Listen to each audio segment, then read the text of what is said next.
Councilman. Don asked a great question, and something that was some very compelling testimony during water rate hearings is we were listening to a story from Mayor Zanotti. He said for about 8 years, 4 cities, Strong Zone, Middleburg Heights, Parma Heights, were working hard to get paved road, per road repaved. They repaved it.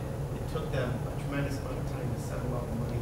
Within 12 months, in a 1 mile stretch in just his city alone, there were 14 utility cuts because the pipe was so bad. And if we had a program like this in place, the pipe would have been repaired and then the road would have been paved.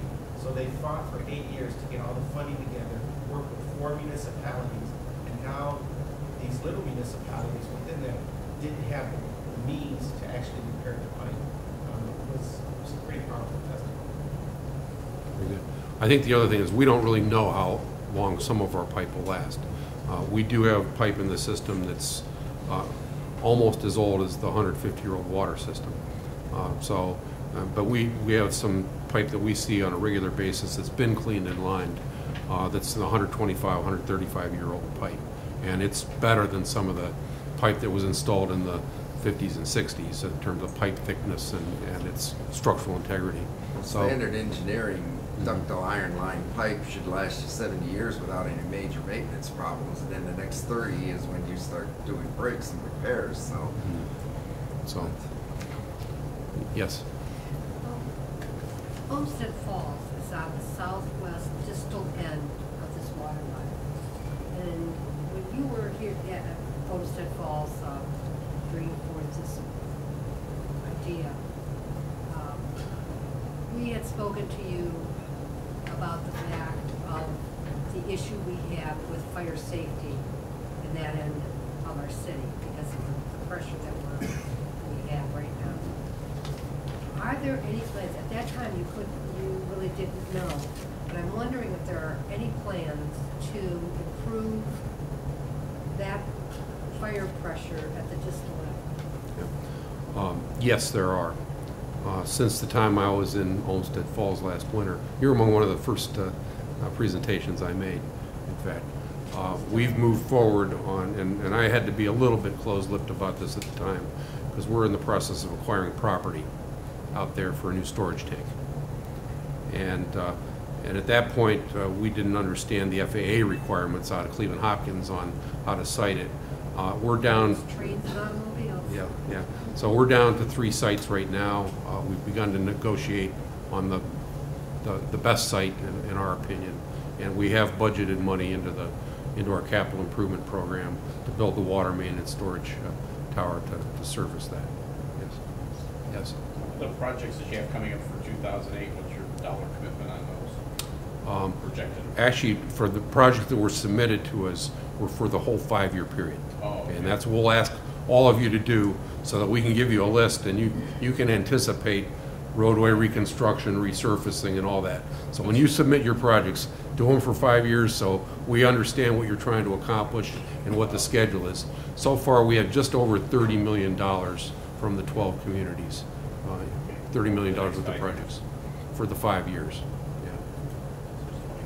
And this is, on your part, this is just for rehabbing, replacing, cleaning, lining existing pipe. This Yes. isn't for new mains. No. Because my understanding was you have to give it back to the city if you want to put in a new main, and then we turn it back to you. Mm-hmm. Well, we will replace the main. We'll actually put in a new main where there is an existing main, if that is warranted.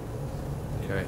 Yeah. And I'll talk about what warrants here in a second. But I thought, I read in the paper, like Hunting, I think it was Hunting Valley, Mm-hmm. came in and joined to get a new main. No, that's for replacement pipe. It is replacement Yes. pipe? Yes. So I read the same, Yeah. misinformation myself. So yes. You know, I was like looking at this math here, and you had mentioned before that only 13 communities had signed out of 57. There's a possible commitment of $30 million from 2008. No, for 2008 through 2012. Oh, 2008 to 2012.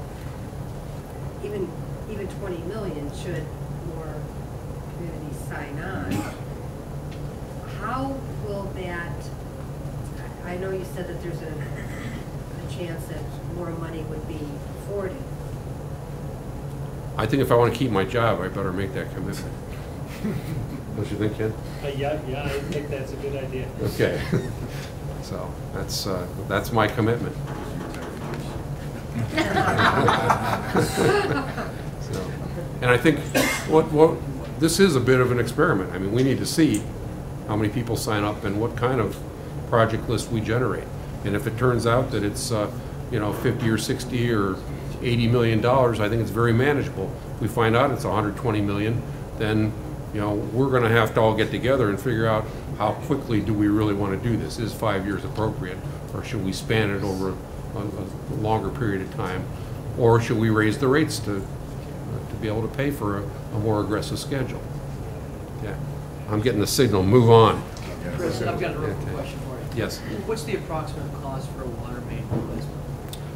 About $150 a foot, and depends on where it is and what kind of roadway it's in and the like, how congested and et cetera. It can go up to about $200 a foot for a typical water main.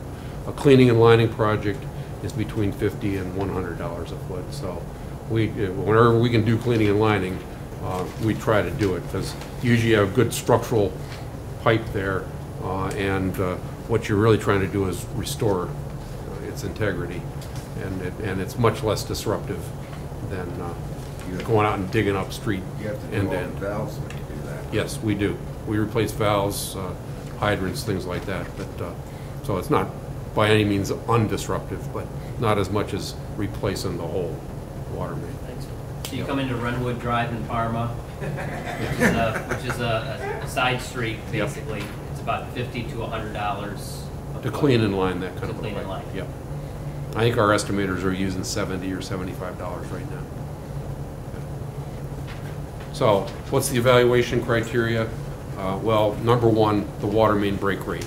We have good records on this, and anecdotally as well where you've got problems. So we use that as our number one criteria. Number two, fire flow deficits.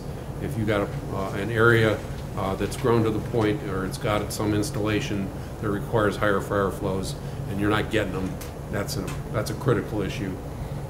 Sometimes, because the pipe isn't lined, its capacity diminishes as it corrodes internally. So it goes hand in hand with the next bullet, which are water quality problems, the vast majority of which are due to unlined pipe. There's a few problems because of dead ends at extremities of the system. Okay. And then last, but certainly not least, and I think high on the agenda of the Suburban Water Council, was trying to coordinate these projects with street reconstruction. So we're not digging up a street right after it's been repaved, and more importantly, that we plan for a replacement, even of a main that hasn't quite deteriorated as much as some others at the time you're reconstructing a highway or a street.